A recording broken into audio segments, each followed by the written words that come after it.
मरीज बिस्तर में लेटा है, कब ऊपर चले जाएगा, छज्जा नीचे आएगा, इसका कोई ठिकाना नहीं है। सोचेगा कि कोई मतलब नहीं है राजनीति में मतदान करने से। नॉर्थ इंडिया में जाएंगे, वहाँ की जो कोहरे होते हैं उस प्रकार की हमारे यहाँ धूल होती है। नमस्कार, मैं हूं देवेंद्र मिश्रा और छत्तीसगढ़ के एकलौता डिजिटल चैनल छत्तीसगढ़ तक में आपका हार्दिक स्वागत है।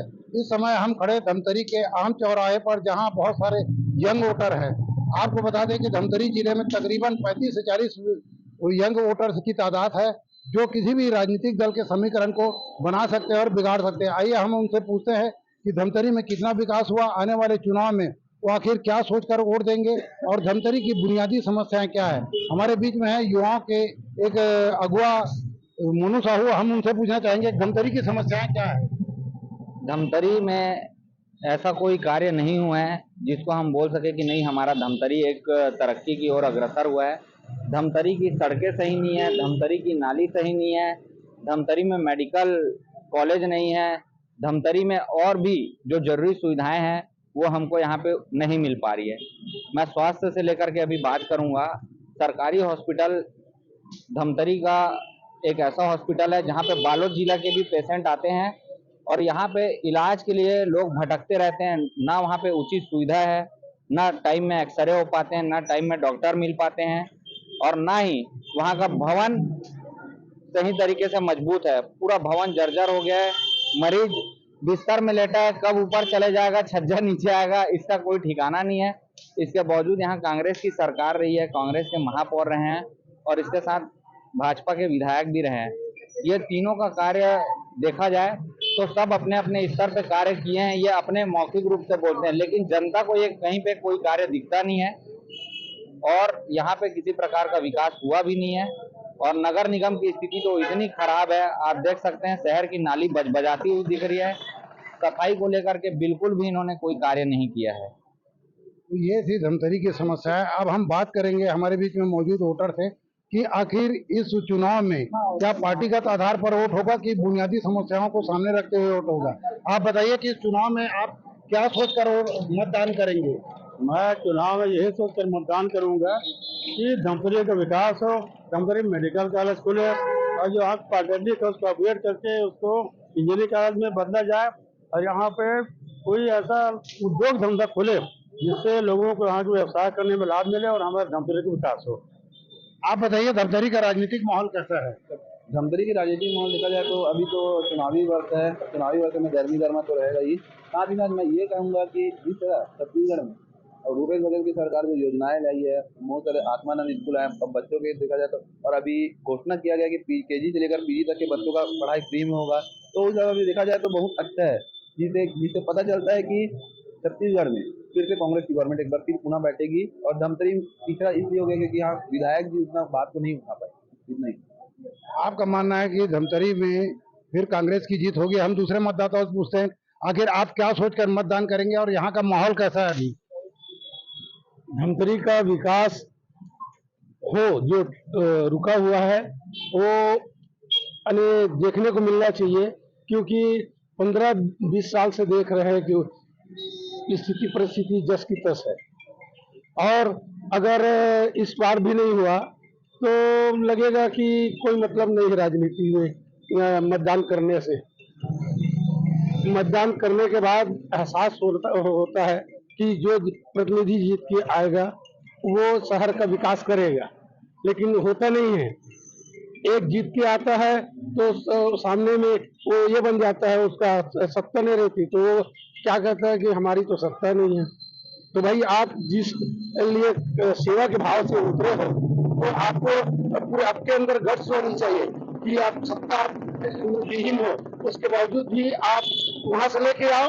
और यहाँ का धमतरी शहर का जो कमी है और जो शहर के अभी युवा साथी देखना चाहते हैं, आज हाईटेक का दौर है और वो बच्चे एज इट इज करके बाहर से आते हैं और बोलते हैं, तो इसका विकास देखना चाहें तो इसके लिए मतदान तो ऐसा होना चाहिए सबका कि वो कुछ कर सकता है उसी के ऊपर मतदान हो। बस यही कहना चाहूँगा। मतदान जो कुछ कर सके उसे ही करना चाहिए। हम यहाँ हमारे बीच में और वोटर मौजूद है, उनसे बात करेंगे कि धमतरी में आखिर दोनों घोषणा पत्र कांग्रेस और भारतीय जनता पार्टी कहा गए हैं, आपको क्या लगता है कि कांग्रेस और भारतीय जनता पार्टी दोनों घोषणा पत्र देखने के बाद क्या असर पड़ेगा एक युवा मतदाता के ऊपर? अब घोषणा पत्र अगर देखा जाए तो जैसे दो पार्टी निकाली है वैसी और अन्य भी पार्टियां हैं, उन्होंने अपना घोषणा पत्र निकाला है। अगर हम घोषणा पत्र के आधार पर अगर वोट देंगे तो उस पर कभी भरोसा नहीं किया जा सकता है, क्योंकि आज तक जो भी घोषणा हुआ है आज तक हुआ नहीं है। धमतरी की जनता सदैव धमतरी के हित में रहती है। आज भी आप देखेंगे कि जो भी सरकार आ रही है वो हमेशा बोला जाता है रोड बनेगा रोड बनेगा। आज भी हम अभी थोड़ा 1 महीना हुआ है कि धूल से राहत मिला है, वो भी थोड़ा सड़क सुधार हुआ है तब। ये तो रोज हम जैसे हमारे यहाँ जो धूल है ना, जैसे बाहर उत्तर नॉर्थ इंडिया में जाएंगे वहाँ की जो कोहरे होते हैं उस प्रकार की हमारे यहाँ धूल होती है। तो हमारे यहाँ जनता देख लो आप, अभी रोड बना नहीं है, यहाँ टोल प्लाजा बनकर रेडी है टैक्स लेने के लिए। अगर हम यहाँ पे सरकार देख रहे हैं, हम सुनेंगे, हम किसी सरकार के पक्ष में नहीं है कि सरकार हमारा मदद करेगा, ठीक है। हम यही चाहते हैं सरकार हमारा मदद करे और ये देख के करे कि हम ये इन्होंने हमें वोट दिया है तो हम इसकी मदद करेंगे। जो भी पार्टी यहाँ पे आ रही है, भाजपा आ रही है चाहे कांग्रेस आ रही है, उनको यहाँ पर विकास के लिए फंड दिया जाता है, लेकिन उन्होंने आज तक काम किया नहीं है। इंजीनियरिंग कॉलेज, मेडिकल कॉलेज, बहुत सारी सुविधाएं, खेल सुविधाएं हैं जो यहाँ पर आज तक पूरी नहीं हुई है। सड़क चौड़ीकरण जो मांग हो रही है, अभी भी मोहल्ले में जाओगे गाड़ी घुसने लायक भी जगह नहीं होती है। तो मैं सरकार से भी वही चाहूंगा, अगर जो भी सरकार बने सबसे पहले धमतरी का विकास करें, क्योंकि उन्होंने आपको वोट दिया है और आपको सरकार में लाया है, तो आप धमतरी की जनता को वो सारी सुविधाएं प्रदान कीजिए जिसके कारण आपको वोट दिया गया है। जिसके कारण आपको वोट दिया गया है वो सारी सुविधाएं प्रदान होनी चाहिए। हमारे बीच में और बहुत सारे युवा उपस्थित है, हम उनसे जानना चाहेंगे कि धमतरी में कांग्रेस और भारतीय जनता पार्टी के अतिरिक्त हमार राज पार्टी, जोहार पार्टी, जोगी कांग्रेस और बहुत सारे पार्टियां खड़ी हुई है, उसका क्या असर पड़ेगा चुनावी संभावना के ऊपर? आप क्या मानते हैं किसको नुकसान और किसको फायदा हो सकता है? मेरे ख्याल से बाकी पार्टियों का उतना ज़्यादा इसमें रोल नहीं है इस बार चुनाव में, किंतु वर्तमान में जो भी सरकार जीत आया है, मेरा सभी से यही मत है और मेरा भी स्वयं ये मत है कि हम जो CGPSC घोटाले के ऊपर निष्पक्ष जांच बैठाएगा, जो ऐसे धूर्त भ्रष्टाचारी अधिकारियों को बाहर करेगा, ऐसे लोगों को हम वोट दें। जो दूसरी पार्टियां खड़ी हुई है वो क्या असर डालेगी? दूसरी पार्टी जैसे आम आदमी पार्टी देखेंगे तो उसने बहुत अच्छे नीचे स्तर पर काम किया है, किंतु अभी वो इस स्थिति में मेरे को नजर नहीं आ रही। धमतरी में भी उतना कोई माहौल नहीं दिख रहा है, लेकिन हाँ, जोहार छत्तीसगढ़ पार्टी कुछ इम्पैक्ट डालेगी, वो बहुत हद तक छत्तीसगढ़ बात के ऊपर में वोट काटेगी। उसका जो असर है उसको किसको होगा? कांग्रेस को होगा? दोनों पार्टियों को होगा। दोनों पार्टियों को होगा। हमारे बीच में और युवा मौजूद है, हम उनसे बात करना चाहेंगे कि आप ये बताइए कि यहाँ और बहुत सारी पार्टियां खड़ी हुई है, तो ये जो है चुनावी संभावनाओं पर कितना असर डालेगी? मेरे हिसाब से लगता है भैया कि हम धमतरी की बात करते हैं, धमतरी धनहा धमतरी होती ना, पर यहाँ देखते हैं कि करीबन कुछ सालों से है ना धमतरी धनहा धमतरी ना होकर धुल धमतरी हो गया है। हम देखते हैं कि हर गली हर मोहल्ले की स्थिति खराब है ना। वहाँ की ऐसी हो गई कि पूरा रोड उखड़ गया है ना। देखते हैं मेन रोड जिनको हम मेन हाईवे रोड बोलते हैं, उनका जगह जगह पर गड्ढे होना, जगह जगह पर ऐसे होना कि पूरा गाड़ी धंस जाए, है ना। इस हिसाब से मेरे को लगता है कि धमतरी का विकास हुआ ही नहीं। तो आप इस समय कैसे मतदान करेंगे? क्या मुद्दों को लेकर मतदान करेंगे कि पार्टी घोषणा पत्र के आधार पर? घोषणा तो दोनों पार्टियों ने दी है सर, पर मेरे हिसाब से लगता है कि धमतरी के विकास को लेकर और जो छत्तीसगढ़ में सबसे बड़ा जो घोटाला हुआ है, PSC का जो घोटाला हुआ है ना। अभी देखते हैं कि होली के समय में, रक्षाबंधन के समय में जो दो बहनों के साथ एक 12-15 युवकों ने गैंगरेप किया है, उसके विषय में और ऐसे बहुत सारे जो विषय हैं उसके पक्ष में मैं मतदान करना चाहूँगा। कुछ युवा मतदाता और हमारे बीच में उपस्थित है, हम उनसे जानना चाहेंगे कि आखिर बताइए कि इस चुनाव में आप पार्टी को देखकर मतदान करेंगे, प्रत्याशी को देखकर मतदान करेंगे, या फिर यहाँ के मुद्दों को देखकर मतदान करेंगे? मैं तो जो 5 साल में जो इन्होंने छात्रों के लिए जितनी भी नीतियां लागू की है, जैसे कि पहले हमारे तकनीकी के छात्रों को लैपटॉप वितरण किया जाता था, कई बार जो गरीब बच्चे रहते हैं उनका शुल्क माफ किया जाता था। जैसे मैं खुद एक गरीब वर्ग से आता हूँ, मेरे पिताजी मजदूरी करते हैं, वो डेली कमाते हैं और हमें खिलाते हैं, और वो मुझे तकनीकी के क्षेत्र में इंजीनियरिंग करवा रहे हैं, BTech का कोर्स। और हमें नौनिहाल छात्रवृत्ति मिलती थी पहले। विगत 5 साल में वो नौनिहाल छात्रवृत्ति इस प्रकार भूपेश बघेल जी ने बंद किया है जैसे कि ईद का चांद की ओर बढ़ रहा है। वो एक तो चांद दिखता नहीं है, एक तो हमें छात्रवृत्ति मिलता नहीं है। ऐसे में हम क्या किस रूप में भूपेश बघेल को वोट दें? हम क्या सोच के हम कांग्रेस को वोट दें? एक तो तकनीकी में हमें लैपटॉप भी नहीं मिल रहा है, हम कैसे 1 लाख का लैपटॉप लेके अपना कार्यक्रम करें? हमारे बीच में कुछ ऑटो वाले भी उपस्थित हो गए, हम उनसे पूछने कहेंगे। आइए, क्या लगता है माहौल किसका माहौल लग रहा है? चुनाव में किसका माहौल लग रहा है? सभी का सही है सर। सभी का सही है। कौन जीतेगा आपके हिसाब से? तो भाजपा आना चाहिए। भाजपा आना चाहिए। क्यों आना चाहिए भाजपा? जैसे कि विकास के लिए अपना जी, भाजपा आना चाहिए, इनका मत है। हमारे बीच में और दूसरे मतदाता भी उपस्थित है, हम उनसे पूछना चाहेंगे। आपको क्या लगता है कि कौन सी पार्टी का आना चाहिए?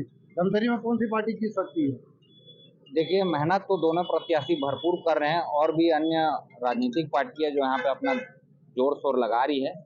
और मैं तो जिसकी सरकार बनेगी उसके समर्थन में, जो अच्छा कार्य करेगी। अभी और भी समय बचा हुआ है एनालिसिस करने के लिए। हम देखेंगे, परखेंगे कि कौन हमारे धमतरी शहर का विकास कर सकता है और हमारी धमतरी की समस्याओं को लेकर के कौन। सिर्फ विधानसभा में जाकर के गरजने से काम नहीं होगा। धमतरी का विकास मीडियाबाजी करने से नहीं होगा। धमतरी का विकास धमतरी की जनता के साथ मिल करके अच्छा से अपने को यहाँ पे तैयारी करके आगे बढ़ना पड़ेगा, तब कहीं जा करके दिशा निर्देश के साथ काम होगा। और धमतरी की जनता सिर्फ और सिर्फ धमतरी की तरक्की चाहती है। हमारे आसपास में और 2 विधानसभा है। हमारे धमतरी जिला में कुरुद विधानसभा है, नगरी विधानसभा है, जहाँ के जनप्रतिनिधि बड़े बड़े दायित्वों का निर्वहन किए हैं शासन में। साथ ही साथ हमारे धमतरी जिला में ही अपने अपने विधानसभा क्षेत्र में बढ़ चढ़ के तरक्की कराए हैं। लेकिन आज देख लीजिए, हमारे धमतरी की जनता सिर्फ और सिर्फ तरक्की की प्यासी है और धमतरी की जनता चाहती है कि तरक्की होना चाहिए। और मैं तो जो तरक्की कराएगा उसी को वोट करूंगा। मेरा वोट धमतरी की तरक्की के लिए रहेगा। मेरा वोट धमतरी की तरक्की के लिए। कैसे बाबा, काकर माहौल लगा थे? माहौल तो अभी काकरो नहीं दिखा देगा धमतरी में। तो कालक से कौन जीती? काकर कांग्रेस जीती, भाजपा जीती? कांग्रेस के तो हाल तो सब लग रुला थे। हाँ, अब भैया बीजेपी की सरकार बैठी लगा थी। बीजेपी सरकार बैठी। काबर बैठी? रंजना फेरे वक्त जीती। रंजना वक्त हो जीती। बोला तो यहाँ तो धमतरी के है कि 2 बार कांग्रेस तो 1 बार भी जीती आगे। अच्छा, तो ये तो वक्त फायदे है। बीजेपी चांस है ये वक्त। आपको क्या लगता है भैया? आप बताएं, कौन सी पार्टी जीत सकती है? बीजेपी। बीजेपी? क्यों बीजेपी जीत सकती है? अपन बीजेपी का समर्थन है इसलिए। आप बीजेपी का समर्थन करते हैं, तो आप बताइए। यहाँ पर धमतरी के युवाओं की सबसे बड़ी एक समस्या है कि रोजगार की समस्या। यहाँ पर जो यहाँ पे क्षेत्र में जो चुनकर आएगा, सबसे पहले उसको ये सुलझाना चाहिए कि यहाँ के लोगों को मैं कैसे रोजगार दिलाऊं। और यहाँ पे जो बेरोजगार जो घूम रहे हैं उनको सरकारी योजना है, सरकार से मैं सरकारी नौकरी में कैसे लगवाऊं, इस मुद्दे पे ध्यान देना चाहिए। और जो जीतेगा उसको ये भी ध्यान देना चाहिए कि सामने जो कुरुद है वहां पर उस क्षेत्र के जो प्रतिनिधि हैं उनसे सीखना चाहिए कि अपने क्षेत्र में विकास कैसे किया जाता है। जो भी धमतरी के लिए आता है उसको कुरुद में लेकर जाया जाता है। एन सोच है कुछ भी हो, सब जाता है कुरुद में। तो यहाँ की जो प्रतिनिधि है, जनप्रतिनिधि, उनको उनसे सीखना चाहिए इस चीज को। नहीं हो पा रहा है। हाँ, उनसे सीखना चाहिए। सीख लेना कोई बुरी बात नहीं है। उनसे सीखना चाहिए कि अपने क्षेत्र का विकास कैसे करना है और यहाँ का विकास उसी तरह करना चाहिए जिस तरह धमतरी का विकास कुरुद में हो रहा है, उसको कुरुद का विकास अब धमतरी में होना चाहिए। हमारे क्षेत्र में नशाखोरी इतना बढ़ चुका है कि प्रशासन जो है वो बिल्कुल सुस्त है। और प्रशासन के साथ साथ जो नेतागण हैं ये बिल्कुल भी ध्यान नहीं दे रहे हैं। दिन ब दिन चाकू की घटनाएं और चाकू मारने की घटनाएं दिन ब दिन सामने आ रही हैं। कल की लगा लीजिए, परसों की घटना लगा दीजिए, दिन ब दिन बढ़ते जा रही हैं। बटंचियां इतने बढ़ते जा रहे हैं और गांजा और नशाखोरी का जो ये यहाँ पे माहौल बहुत ज़्यादा धमतरी क्षेत्र में बढ़ चुका है, इसको लेकर चिंता व्यर्थ है। और विकास के मामले में तो ऐसा है कि हमारे भाई ने जो कहा कि कुरुद के नेताओं को देख के सीखना चाहिए, तो उनके वजह से ही हमारा एक जो कैंडिडेट हैं, चाहे वो कांग्रेस के हों चाहे बीजेपी के हों, एक दूसरे कैंडिडेट की वजह से ही धमतरी का विकास नहीं हो पा रहा है। ये थे धमतरी के मतदाता, जिनमें ज़्यादातर यंग वोटर्स हैं। इनका मानना है कि इस बार जो मतदान होगा वो धमतरी के विकास को लेकर होगा।